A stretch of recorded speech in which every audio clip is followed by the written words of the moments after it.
Oh, I forgot my phone.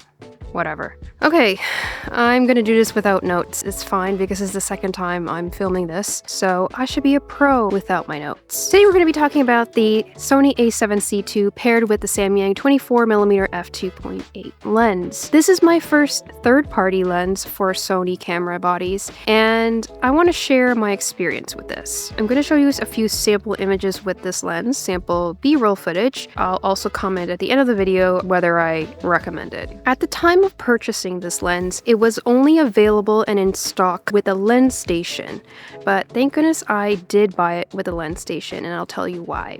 The lens had trouble autofocusing for video. It was just fine for photo.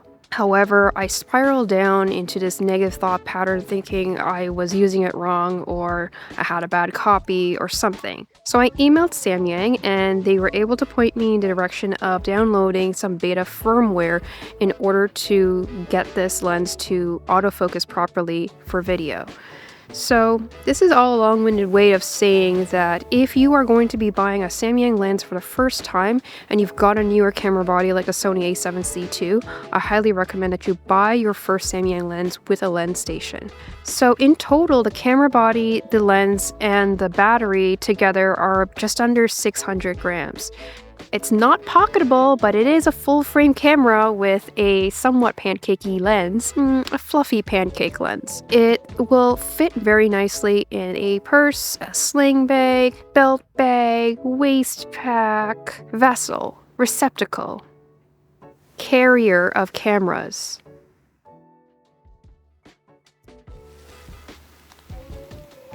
Essentially, it's very small and lightweight, and I recommend being able to carry this around for quite a bit of time. I'm going to take this with me to Toronto where I'm visiting some friends and family, and I'm going to see how it performs in cityscapes and street photography. What I really like to do with all my lenses is to test them in bars. I don't know, that's just my favorite thing to do these days, is to just put them in like the worst lighting conditions and see how they perform. Why? Just for fun, you know, because what else is there to do in life?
So I'm back at home reviewing images taken with this camera body and lens combo.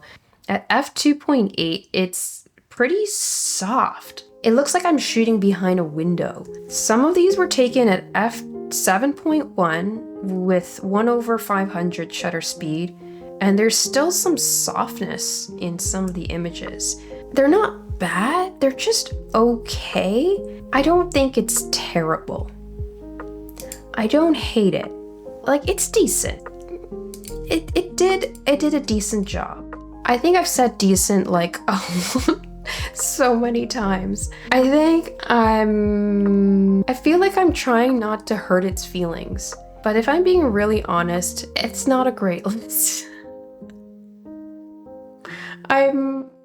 Yeah. What do I think about it? What are my final thoughts? I don't hate it. I just don't love it. I think you should buy this lens for its form factor, for an enjoyable, lightweight user experience. I think you should buy this lens if you've got back pain, you've got wrist pain, you're getting old. If you're expecting high quality, crisp images, the kind that you'd be proud to print, you might not get that from this lens. It's giving early 2010s point-and-shoot digital camera vibes. Shooting with this lens really shows me why those other lenses are as expensive as they are. I think if you want to not spend so much money and your expectations are low and you just want to have fun shooting, this lens is it. I might give it another chance. I might sell it. I don't know. I'm gonna sleep on it.